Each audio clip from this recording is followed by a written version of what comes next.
Assalamualaikum. Ketemu lagi di channelnya JJ Okocha. Ini bersama Pak Ustadz Muhammad. Hari ini kita membahas hasil pertanyaan dari netizen, Pak Ustadz. Ya. Pertanyaannya ini, kalau hamil di luar nikah dan melahirkan bayi perempuan, apakah hubungan ayah biologis dan anak itu mahram? Ketika bersentuhan bisa batalkan wudunya. Itu gimana maksudnya? Hubungan nikah itu kan yang diakui, hubungan nasab seperti yang dikatakan di Quran itu kan keturunan suatu keniscayaan Bani Adam ini kan memang diciptakan untuk berketurunan di muka bumi. Maka untuk keturunan itu kan Allah menurunkan bukan hanya masa keturunan, semua itu ketika sudah Allah taruh di muka bumi ini kan sudah Adam itu khalifah, jadi pengganti itu karena mengganti untuk menerapkan hukum Allah SWT di muka bumi ini. Masalahnya masa pernikahan itu kan sudah ada syariat, memang berbeda setiap nabi, cuma kan syariat yang kita sekarang berada pada zaman ini kan syariatnya Rasul SAW, syariat terakhir. Kalau dulu kan Nabi Adam boleh menikah satu saudara, cuma kan lain perut, lain kandungan, menikah kan silang dan sebagainya, ada beberapa hukum pernikahan. Kalau sekarang kan sudah jelas bahwa nikah wanita yang boleh keturunan itu dijalin melalui lembaga yang dikatakan sebagai pernikahan. Di luar pernikahan itu namanya sifah atau zina. Zina ini tidak diakui. Karena anak zina ini, karena hubungannya juga tidak diakui secara syariat, hubungan berzina tadi, maka hasil hubungan itu pun syariat tidak mengakuinya. Nasab anak zina itu kepada ayah ibunya, bukan kepada ayahnya. Kalau nasab secara umum itu kan memang kepada ayah. Dari nasab khusus anak zina ini kepada ibu, sehingga ayah meskipun boleh dikatakan ayah biologis,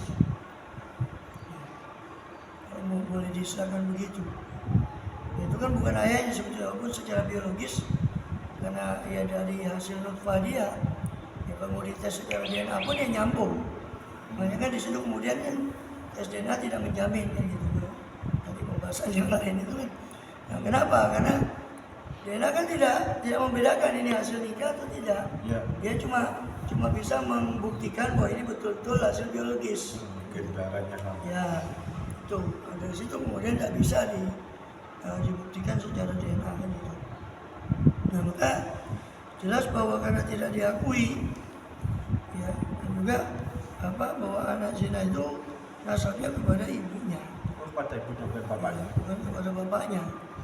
Maka karena kepada ibunya sepakat para fuqaha kecuali mazhab Abu Hanifah yang ya sebenarnya sama sih, tidak mengakui juga, cuma nanti kalau pertanyaan agak ekstrim itu apakah boleh kan itu kalau ini kan pertanyaan kaitannya sama batal wudu atau tidak, atau dengan bahasa lain apa mahram apa tidak.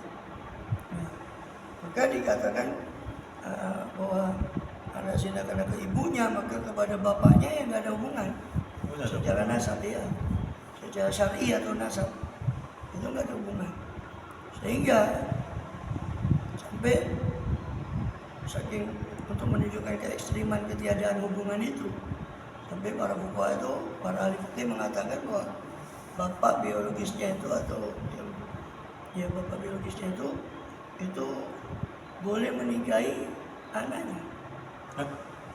Boleh menikahi anak biologisnya, karena bukan anaknya hakikatnya. Oh, soalnya hamil Ya kan, duluan sebelum nikah ya? Ya karena bukan dia, karena kan bukan anaknya. Oh, Secara syar'i, secara syariat maksudnya. tapi secara itu kan sebenarnya tidak boleh. Maksudnya tidak boleh apa? Secara hukum Islam, hukum negara. Hukum negara kan itu kan anak kandung kan tidak boleh kalau secara. Oh iya, tapi kan saya nggak tahu ya undang-undang yang mendukung itu. Apakah itu masih dianggap anak dalam hukum di kacamata hukum konvensional? Saya Yang jelas kan hukum syariat kan bukan dianggap anaknya. Karena bukan anaknya ya nggak ada hubungan. Ya. Kalau ditanya batal apa enggak ya batal, bukan mahramnya. Bukan mahramnya. Nah, pengertian mahram itu kan konsep mahram itu kan yang haram dinikah. Orang yang haram kita nikah itu namanya mahram. Ibu kita, saudari kandung kita atau sebapak saja, seibu saja, sekandung. Itu haram kita nikah. Itu yang disebut mahram. Nah, sekarang yang di luar itu berarti wanita-wanita yang tidak haram untuk kita nikahi. Itu dikenal dengan istilah bukan mahram, karena tidak haram. Nah, sekarang ini kan sampai saking ekstrimnya di kitab Yanatul Talibin atau di kitab fikih yang lain, yang fikih mazhab Syafi'i terutama ya, itu sudah sebutkan bahwa saking ekstrimnya itu boleh si bapak itu, bapak yang bukan syar'i ya, bukan bapak syar'inya tadi, itu bapak biologisnya kalau kita boleh istilahkan seperti itu boleh menikahi anaknya, karena secara syariat bukan anaknya, binnya kan ke ibu. Bahkan ketika anak itu nanti hasilnya itu ada asal zina itu perempuan, nah ini yang repot. Karena si bapak tidak bisa menjadi wali. Dan yang banyak terjadi di masyarakat adalah apa? Kan malu dia. Kalau mengatakan langsung kan dia, ini bukan anak saya, masa berani dia mengatakan. Hanya ketika ingin menikahkan si anak perempuannya ini yang notabene dia bukan anak perempuannya yang syar'i. Dia dapat hasil dari dua nikah atau perzinaan. Karena nggak ada hubungan, otomatis hubungan waris pun tidak ada. Oh, warisan nggak Iya, dapat. dari bapaknya. Nggak dapat. Dari ibunya nggak dapat, dari Kalau bapaknya ibunya nggak dapat. ada karena nggak ada hubungan secara syar'i. Berarti kalau ibunya, Wali pernikahan juga nggak ada. berarti kalau ibunya mati, dia nggak dapat warisan berarti Ustaz. Dapat kalau dari Dapat. ibunya, karena kan nasab anak zina itu ke ibunya, Oh, ke ibunya, tapi bukan ke bapaknya. Ya, cuma kalau ibunya nggak tulis untuk anak saya gitu ya mungkin nggak dapat ya. Walaupun nggak nulis ke anaknya, Oh, tetap dapat. tetap dapat kan anaknya. Anak itu dalam hukum waris tidak bisa dihapus. Suami, istri, anak, ibu, bapak, 5 ini pasti dapat dalam hukum waris. Ahli waris atas. Sekarang anak rendah, hukum waris itu otomatis, berapa otomatis. Ayat waris itu hanya bahas waris kita. Tadi kan bahasnya, Semua ganteng ini, ganteng semua akhirnya. ya artinya waris itu kan sudah jelas. Kalau runutan hukumnya itu sebelum turun ayat waris itu ayat surah An-Nisa, surah keempat ayat 11, 12, 11 dan 12 itu memang berlaku hukum wasiat, itu yang di surah Al-Baqarah. Bahkan dikatakan kutiba alaikum idza hadaratul maut in taraka khairanil wasiyah. Diwajibkan bagi kalian kalau mendekati ajalnya untuk meninggalkan wasiat. Ayat itu masih dibaca dan ada di surat Al-Baqarah dan bunyinya memang seperti itu, diwajibkan. Nah, hukum wajib ini sebelum turun ayat waris. Hukum kewajiban menulis wasiat itu sebelum turunnya ayat pembagian waris yang seper-seper itu tadi. 8, 6, siapa saja, 3, siapa saja. Sebelum itu turun, orang itu wajib menulis wasiat. Nah, setelah ayat itu turun, hukum wasiat berubah menjadi sunnah. Hukum wasiat berubah menjadi sunnah, tidak wajib lagi. Maka berlaku ayat waris secara otomatis. Mau si pemilik harta itu menulis, tidak menulis, namanya sudah meninggal dunia, hartanya menjadi harta, namanya harta pusaka atau alias waris. Harta waris berarti dipusakai oleh ahli waris yang sudah termaktub dalam ayat 11-12 surah An-Nisa itu. Itu hukumnya belakangan, memang sebelumnya ayat itu belum turun, orang itu harus menulis wasiat dulunya sebelum ayat itu turun. Setelah ayat itu turun ya automatically orang itu SD meninggal ya automatically itu berubah kan. Langsung harta itu dibagi waris secara hukum waris. Nah, kalau bayinya keluarnya lagi, itu nasabnya siapa? Itu tetap mau lagi Tetap mau ibu. perempuan. Nasabnya anak zina itu tidak bernasab ke ayahnya. Sebab kalau bernasab ke ayahnya kenapa bedanya? Nah, kalau gitu orang zina saja buat apa nikahnya? Kalau nih zina dapat legitimasi dari syariatnya, logika saya tuh nggak usah dalil-dalilan lah.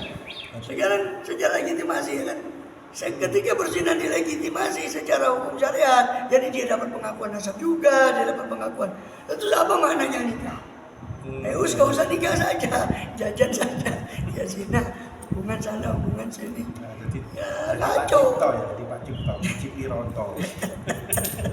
Ya, kalau gitu caranya kan kacau. Maka agama ini dalam Islam itu dikenal namanya kuliatul khamas, yakni kaidah penjagaan kepada 5 hak dasar, ya kan? Islam itu menjaga akal, karena itu minuman yang merusak akal semua diharamkan. Islam itu salah satunya menjaga nasab, oleh karena itu perzinahan diharamkan, karena perzinahan kan merusak nasab. Orang tidak tanggung jawab, mau mana saja dia kumpul, dapat anak, tidak tahu nasabnya kemana, ke sana lagi, kacau nasabnya orang. Maka dari situ Islam melembagakan yang namanya nikah itu tadi.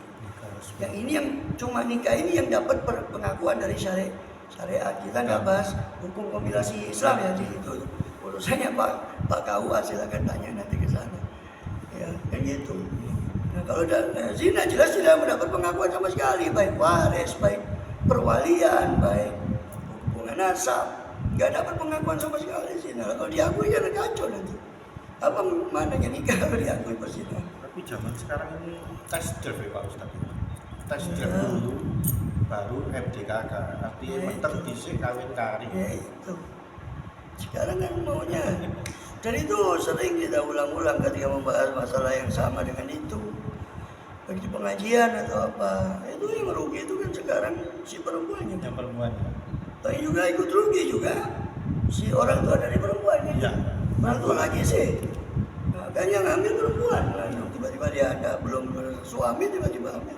Sampai mengandung malu ya orang tuanya si perempuan plus si perempuannya juga.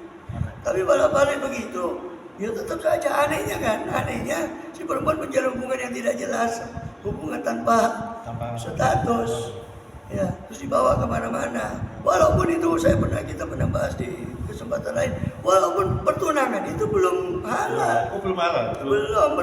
Tunangan itu sekedar ikrar, seolah-olah berikrar, ya seolah si laki itu berikrar saya akan menikahi anak jenengan kan gitu. Dan orang sudah tahu sehingga nggak ada satupun orang yang boleh untuk meminang lagi karena dia sudah mesti cop, sudah di apa istilahnya lah. Ya. Tapi masalah kehalalan atau apapun itu belum ada hubungan apa saja. Hubungan apapun tidak ada, apalagi menafkahi hubungan tidak ada. Tapi zaman sekarang kalau tidak pakai itu tidak enak Pak Ustadz. Ya, icuk gitu ya. Ya itu kan bukan masalah enak-enak kan. Para nabi itu kan diutus, syariat itu diutus untuk supaya di dunia hasanah fil akhirati hasanah, supaya baik di dunia sampai baik di akhirat. Cuma kan kebanyakan kita nih tidak ngerti, makanya Quran sering mengulang lagi naktorana silaya amun. Akan tapi kebanyakan manusia itu tidak mengerti, kebanyakan manusia itu tidak berpikir. Maksudnya tidak ngerti, tidak ada berpikir kalau syariat itu sebetulnya menyelamatkan mereka, cuma dianggaplah itu memberatkan. Kalau sekarang tambah satu, tidak mau tahu. Nah itu ditambah sekarang ini zaman masa bodoh, zaman cuek bebek, yang zaman yang apa ya, masuk angin tuturane, ya tambah acut-acut terhadap syariat yang gitu. Makanya jadi orang laki itu benar-benar enak ya Ustaz. Ayo nikah, masalah nikah. Oke. Jadi ini jawabannya dari Ustadz Muhammad ya, yang ikuti saya tanya sudah dijawab lengkap dan Anda mengerti jawabannya. Sudah.